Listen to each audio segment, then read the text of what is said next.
Gênesis, capítulo 3. A sua vida, a partir desta noite, não vai ser mais a mesma. Diga comigo, a minha vida, a partir desta noite, não será mais a mesma. Eu entrego a minha vida nas mãos do Senhor. Aleluia. Eu quero nesta noite compartilhar com a igreja uma mensagem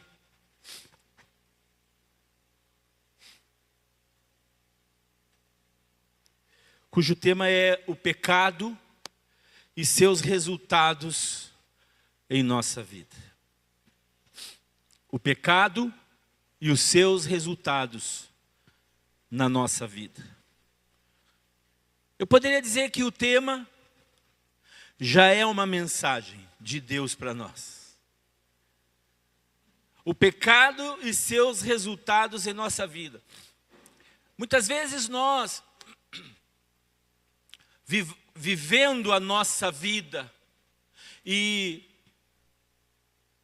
sendo atacados pelo nosso inimigo, que nos leva a sermos tentados por ele, com o objetivo de pecarmos contra Deus, porque todo pecado, ele é contra Deus. Primeiro você peca contra Deus, depois você peca contra você mesmo. Você peca contra o Espírito Santo, que está em você, que aceitou a Jesus na sua vida. O pecado, muitas vezes ele entra na nossa vida, porque nós pecamos, nós cometemos pecados, e nós vamos nos esquecendo que o pecado traz resultados na nossa vida, que nos prejudicam. E eu quero que você nesta hora entenda que todos nós que aqui estamos, somos igualmente pecadores. Se não for a Jesus, não há um justo sequer. Todos pecamos. E carecemos da glória de Deus. Diga comigo, todos pecaram. E carecem da glória de Deus. Carecem do agir de Deus, da presença de Deus. Em Gênesis capítulo 3,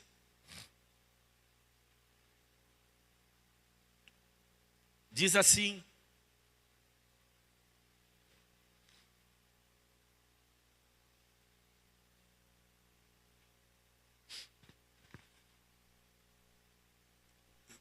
ora, a serpente era o mais astuto de todos os animais selvagens que o Senhor Deus tinha feito.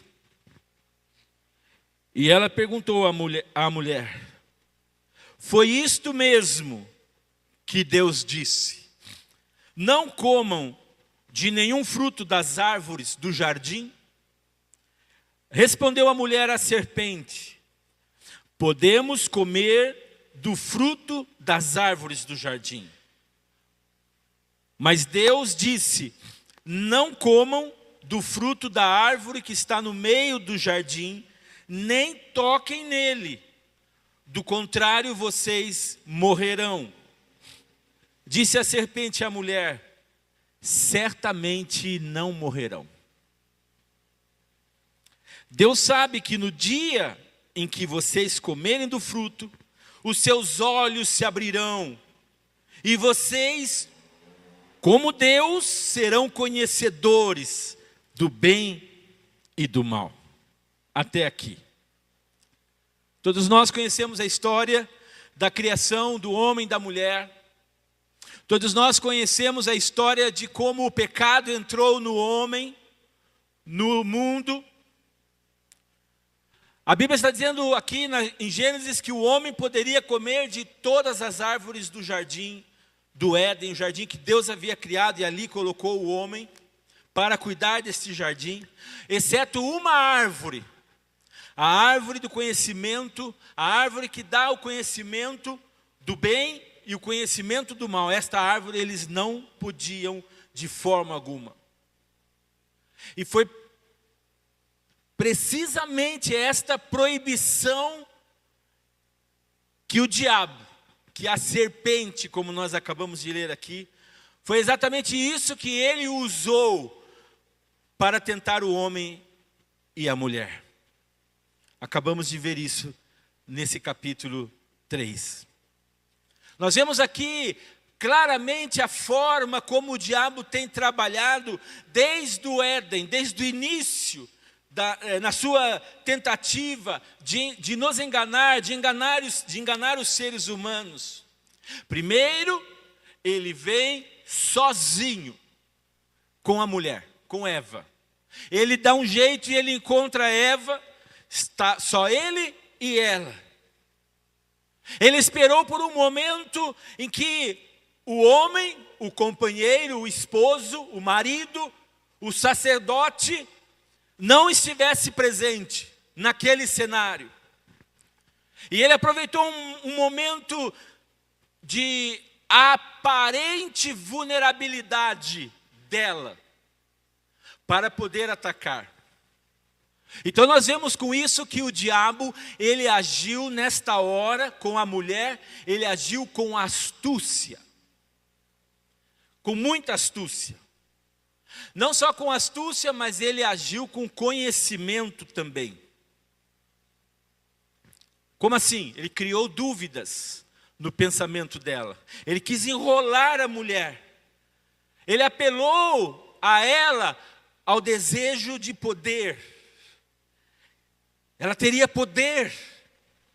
Não, não foi assim. Deus falou isso porque o dia em que vocês comerem, seus olhos se abrirão, vocês ficarão como Deus. Ele apelou ao desejo da grandeza no coração da mulher e que por sua vez também levou o homem a ceder à tentação da serpente e comer o fruto. Astúcia. Diga comigo, astúcia. A serpente, amados irmãos, ela era um animal, ela era um ser, melhor dizendo ali, hábil para enganar, com cautela, com delicadeza, chegava tranquila, calminha, e ela começa com uma pergunta, para a qual ela já sabia, Satanás já sabia, a serpente já sabia a resposta. Ele fala com a mulher, com Eva, como se fosse duas amigas, conversando, falando sobre algo do dia a dia, rotineiro. Ora, a serpente era mais astuto de todos os animais selvagens que o Senhor Deus tinha feito. E ela perguntou à mulher, foi isso mesmo que Deus disse? Não comam de nenhum fruto das árvores do jardim? Super íntima. Duas amigas ali no jardim conversando. A astúcia. Satanás, ele trabalha contra as nossas vidas, queridos irmãos, homens e mulheres. Homens com H maiúsculo, humanidade. Satanás, ele age exatamente da mesma forma, com astúcia, para nos ver pecar contra o Senhor. Também com conhecimento. O diabo, através daquela serpente, ele conhecia o que Deus havia proibido e as consequências que a desobediência deles traria na vida de cada um deles e de toda a espécie humana. Satanás estava bem informado e ele apresentou ali um argumento de maneira enganosa, mas firme contra aquela mulher, dizendo, não é bem assim. Ele falou isso porque o dia que vocês comerem, vocês serão como ele. Ele criou dúvidas no coração da mulher, no coração de Eva, a mãe de todos os homens. E basicamente ele disse para ela: não, não é isso, o seu Deus é mentiroso. Basicamente ele disse isso para ela: Deus mentiu para vocês, para você. Ele enganou, Satanás enganou Eva, distorcendo o significado da palavra morte.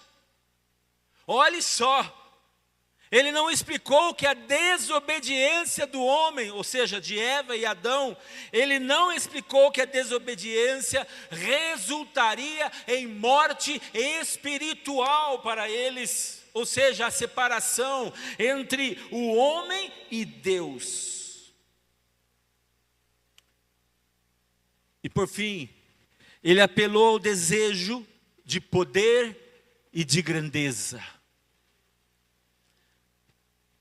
Onde estava este poder e esta grandeza, a qual ele apelara?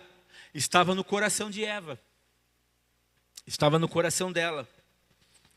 Ele falou para ela: você se tornará como Deus, conhecedora do bem e do mal.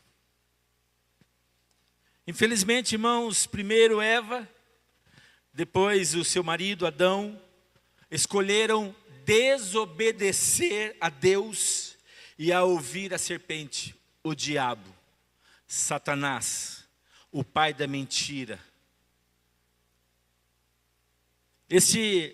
Esta atitude marcou ali um rompimento da amizade especial que os dois, que ambos, que Adão e Eva tinham com Deus até aquele momento.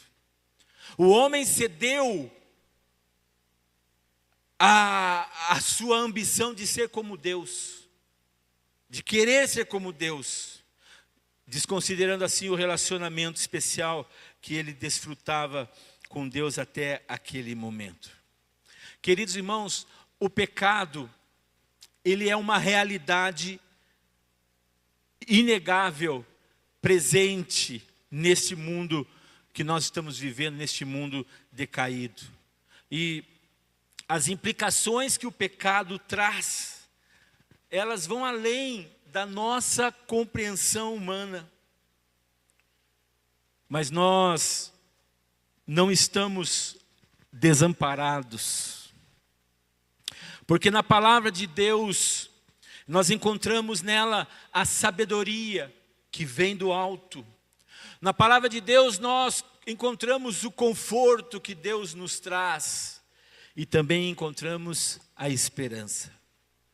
Eu gostaria de falar sobre as dimensões, algumas pelo menos dimensões do pecado. E a primeira que eu gostaria de falar é que pecar, guarde isso, pecar nos mantém longe de Deus. O pecado é um obstáculo, o pecado é uma muralha, o pecado é um abismo, a Bíblia chama de abismo, que nos separa, nos mantém longe de Deus. Quando você e eu, nós caímos em pecado, imediatamente nós nos distanciamos da presença e da comunhão com o nosso Deus de amor. Um Deus amoroso. Entenda isso. Todas as vezes que eu peco, que você peca, nós nos afastamos de Deus. Nós cortamos um relacionamento com o Deus amoroso. Olhe só o que diz. Vamos continuar a leitura do verso 6 em diante. Abra aí Gênesis 3, 6. Gênesis 3, versículo meia dúzia.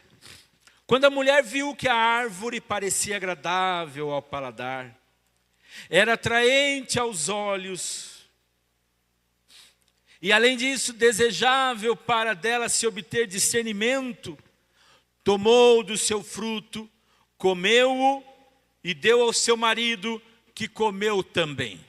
Qual era o fruto da árvore? Que fruto era aquele? Que fruta era? Quem sabe que fruta era que estava nessa árvore?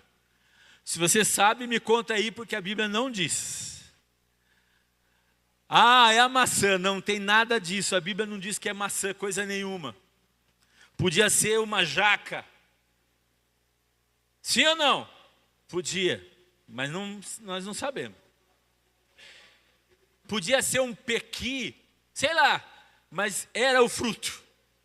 Eu sei que a mulher ficou ali morrendo de vontade, desejosa, melhor dizendo, porque ainda não conhecia a morte, ainda não tinha o sentimento da morte, então ela não estava morrendo de vontade, ela estava desejosa por aquele fruto, comeu e deu ao seu marido, que também comeu.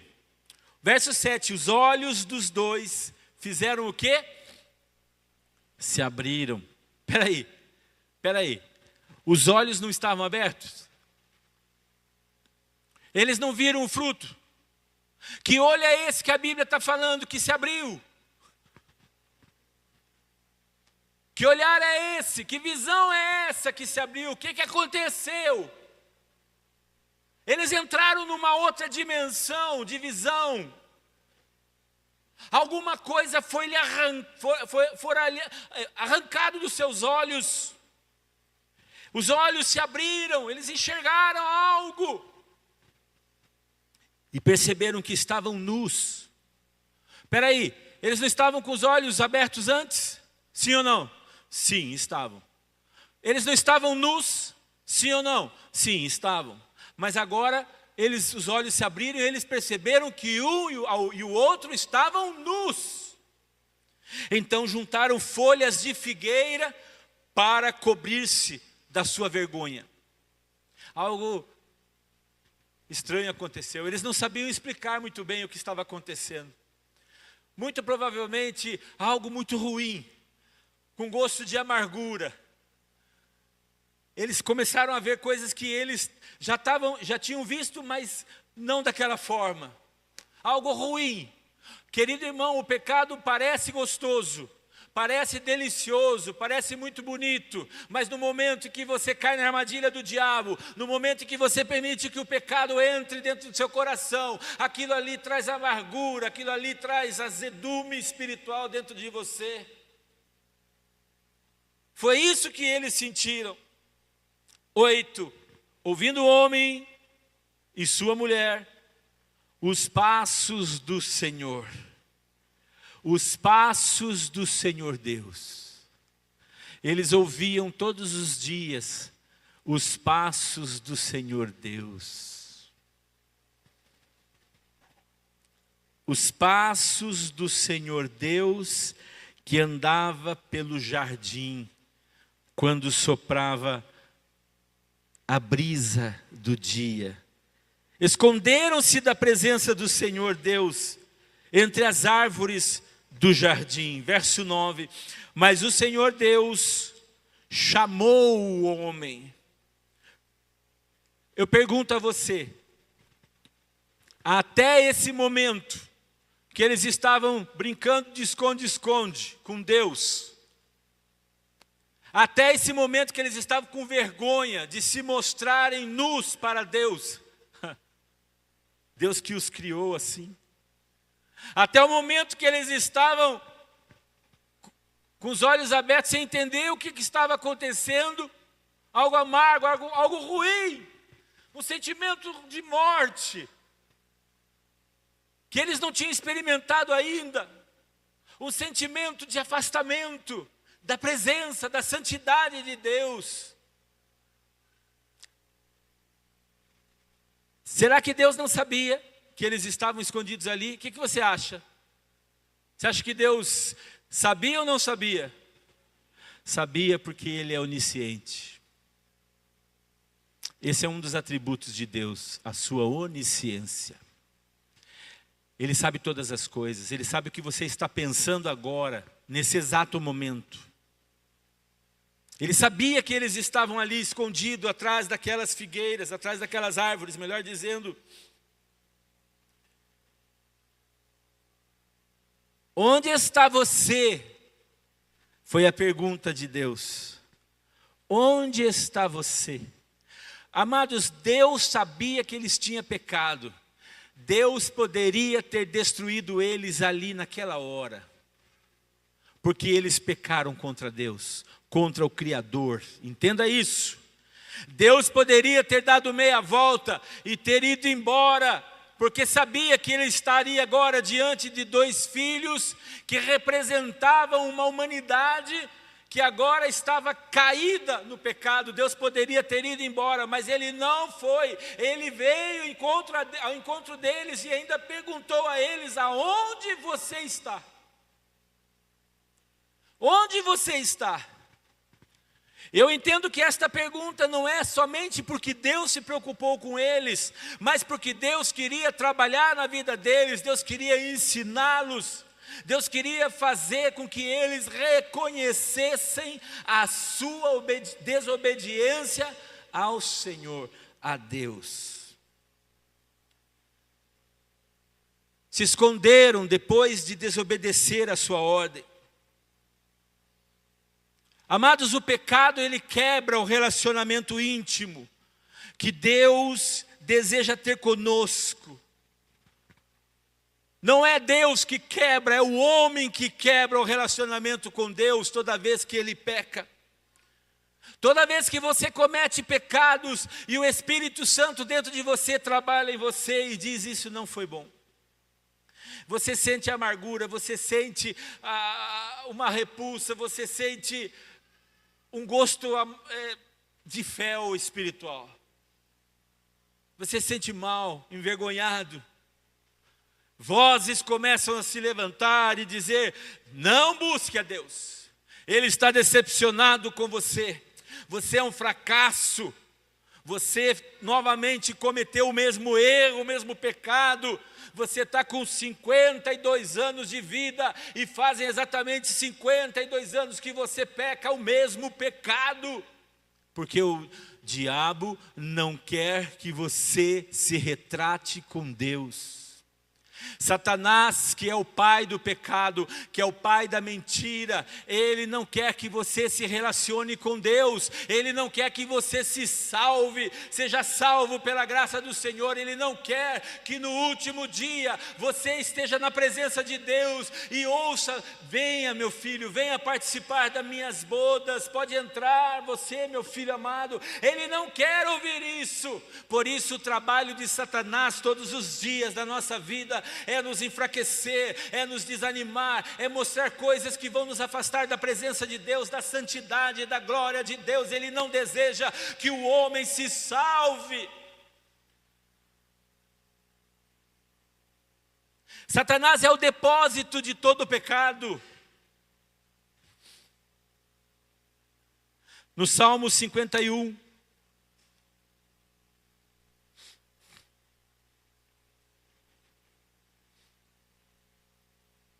verso 11. Aqui está dizendo: não me expulses da tua presença, nem tires de mim, nem afaste de mim o teu Espírito Santo, ou o teu Santo Espírito. Sabe quem estava fazendo esta oração? Davi. Davi.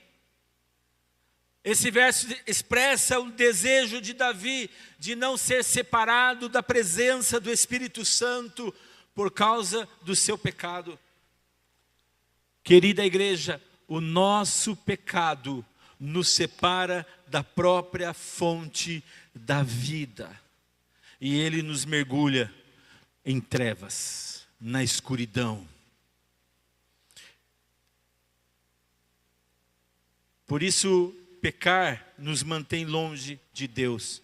É uma das dimensões do pecado. A segunda que eu quero mencionar nesta hora: pecar é crucificar Jesus novamente. Pecar é crucificar Jesus novamente. Quando nós pecamos, não somente nós nos distanciamos de Deus, mas nós também infligimos feridas profundas no nosso Senhor Jesus Cristo. Novamente, Hebreus capítulo 6, verso 6, afirma: mas caíram é impossível que sejam reconduzidos ao arrependimento, pois para si mesmos estão crucificando de novo o Filho de Deus, sujeitando-o à desonra pública.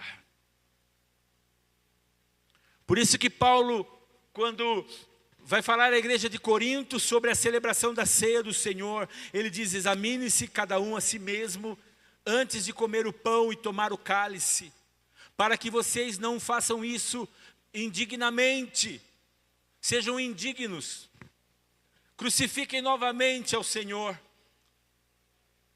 Muitos não entendem o que Jesus fez por si na cruz do Calvário. Aqui nós estamos sendo avisados sobre aqueles que crucificariam Jesus novamente, expondo-o à vergonha pública. Toda vez que nós pecamos, nós estamos desconsiderando o que já foi feito. Olha só. Toda vez que eu peco e você peca, nós desconsideramos o sacrifício de Jesus. O sacrifício de Jesus foi um sacrifício. Foi muito difícil. Foi terrivelmente difícil o que Jesus fez naquele lugar, naquela cruz por nós. Foi terrivelmente difícil subir aquela cruz e morrer naquele lugar por mim e por você. Foi terrivelmente difícil para Jesus derramar o seu sangue precioso no nosso lugar, levar as surras que nós deveríamos ter levados por causa do nosso pecado. Mas Ele fez, porque Ele nos amou.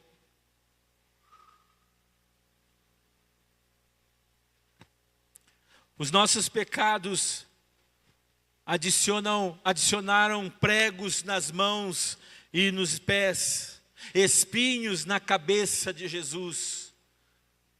Foi isso que Ele fez naquele lugar. Ele suportou esta dor por nós. E eu e você, nós não podemos, amados irmãos, subestimar o peso das nossas transgressões, porque elas estão diretamente relacionadas ao sofrimento que Jesus suportou por nós. Em primeiro lugar, pecar nos mantém distantes de Deus. Segundo, pecar é crucificar Jesus novamente. Terceiro, o salário do pecado é a morte. O salário do pecado é a morte. A Bíblia diz, de uma forma muito clara, sobre as consequências do pecado. Meu irmão, toda vez que eu e você pecamos,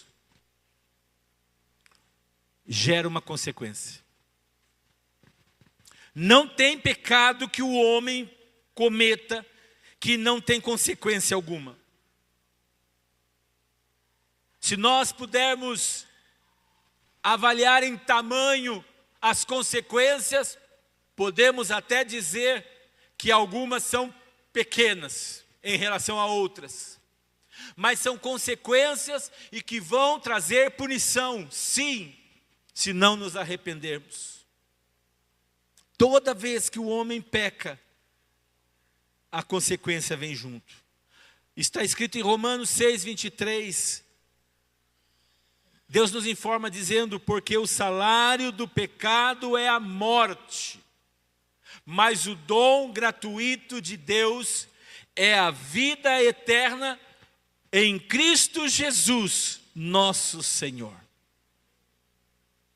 Será que você pode repetir comigo?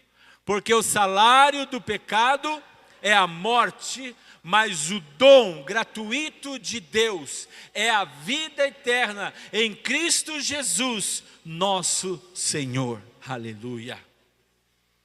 O pecado, ele traz consigo morte espiritual, afastamento espiritual, esfriamento espiritual. Ele destrói, ele detona com a vida do ser humano. Uma separação, essa morte espiritual é uma separação eterna de Deus. Guarde isso. A morte física é quando todo o nosso sistema, a nossa vida morre, apaga, termina. O nosso corpo morreu. Imediatamente, depois de parado, o corpo já começa a mudar de cor, passa a ser irreconhecível, porque ali você olha naquela pessoa que está morta, você vê ali a ausência da vida, a ausência do Espírito vivo, já não está mais ali. Só tem morte naquele corpo, naquele lugar. Essa é a morte física. Mas a morte espiritual, eu diria que ela é ainda pior, muito mais terrível. Porque a morte espiritual é uma separação eterna de Deus. Eu estou falando de eternidade. É uma separação eterna da presença de Deus. Não pense você que lá se é que nós podemos dizer assim, nesse lugar aonde o Espírito está indo em direção a Deus, nós não sabemos como funciona isso. Não pense que ele vai ter uma parada para lanche, uma parada para pensar melhor na vida, uma parada para dar tempo de pedir perdão a Deus. Não há purgatório, não há lugar nenhum que o homem possa ter uma segunda chance, não. A chance é agora de nós darmos um jeito de vivermos uma vida que agrada a Deus. E se pecarmos, temos advogado e temos que nos arrepender dos nossos pecados e viver uma vida séria com Deus. Agora, porque depois não tem como. Estaremos separados se nós tomarmos a decisão de vivermos uma vida em pecado, estaremos separados eternamente de Deus. E o mais triste é que a Bíblia diz que há um lugar que leva todo o espírito humano, todo homem que é separado de Deus. Há um lugar destinado para quem decidiu ficar separado de Deus. E a Bíblia diz que é a condenação eterna, é o inferno. O inferno, assim como o céu é um lugar, o inferno, a Bíblia também diz que é um lugar. As nossas ações pecaminosas, elas têm repercussões nas nossas vidas e na vida das pessoas ao nosso redor. Por isso que o salário do pecado é a morte. A morte espiritual, ela pode se manifestar como falta de paz, vazio interior, falta de propósito. Uma pessoa que ainda não entregou sua vida a Jesus, logo não recebeu a vida eterna, logo seu espírito está salvo. Uma pessoa que não entregou sua vida a Jesus, que não tem convicção de que Jesus é o seu Salvador, ela já está morta, ela já está em trevas, ela já está numa rota perigosa, numa rota de colisão com o inferno. E esse é o tempo, enquanto ainda ela está viva fisicamente, com todas as suas funções trabalhando, funcionando corretamente. Este é o momento, é a hora de refletir na sua vida, nas suas decisões e tomar uma decisão por seguir a Jesus e se arrepender dos seus pecados e do destino que a sua alma está caminhando. Deixar o pecado.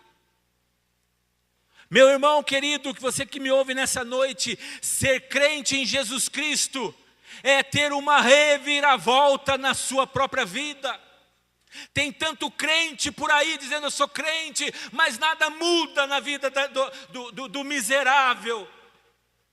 Nada muda, continua igual, mentindo, bagunçando, ferindo os princípios de Deus, desobedecendo a Deus e diz eu sou crente. Você é crente coisa nenhuma, você está perdido. Você está em rota de colisão com o inferno, você precisa hoje mesmo se arrepender dos teus pecados, mudar a sua atitude, pedir ao Espírito Santo, por favor, sonda o meu coração, por favor, Espírito Santo, sonda os meus pensamentos, vê se há algum caminho mau em mim e me guia, Espírito Santo, porque eu não quero estar longe do meu Salvador.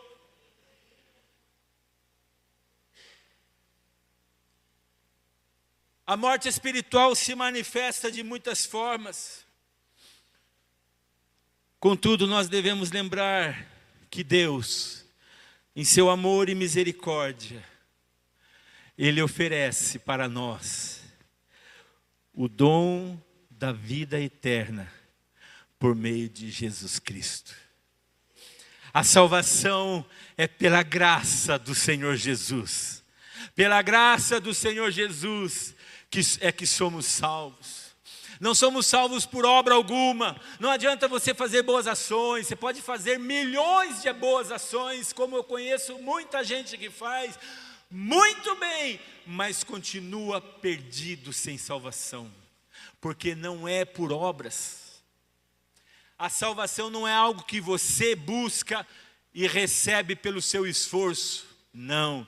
A salvação é porque você é um pecador miserável e reconhece a sua condição, e Jesus vem até você pela sua graça infinita, pelo seu amor que o levou a morrer naquela cruz, e Ele diz: eu morri por você, eu te salvei, eu quero você comigo eternamente, vem e me segue. É isso, esta é a graça, é Jesus que vem ao homem.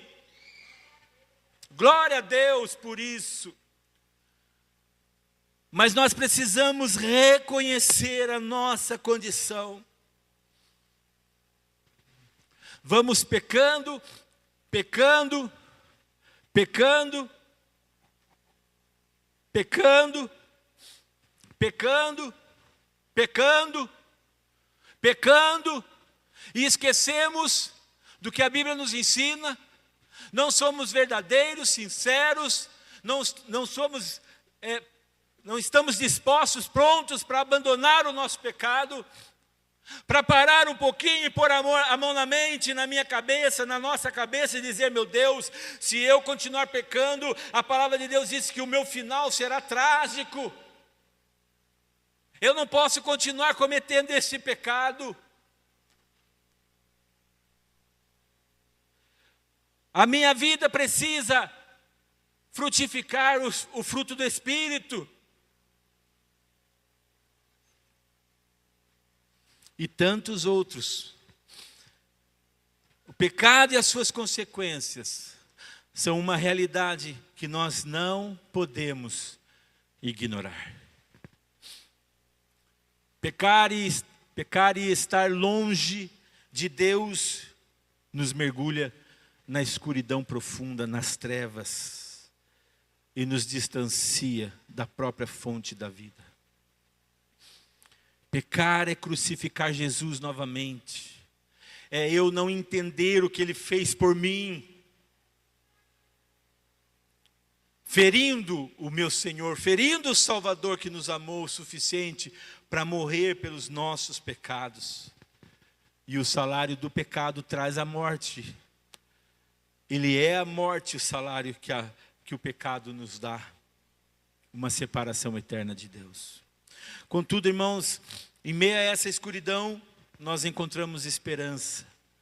Nós encontramos uma segunda chance no sacrifício de Jesus na cruz através do seu perdão. O perdão de Jesus nos restaura. O perdão de Jesus restaura você, querido irmão, restaura a sua vida, restaura o seu espírito, aleluia. Por meio da sua morte e da sua ressurreição, nós temos a oportunidade de receber perdão e vida eterna. Que esse conhecimento nos leve ao arrependimento sincero e a uma vida consagrada a Deus.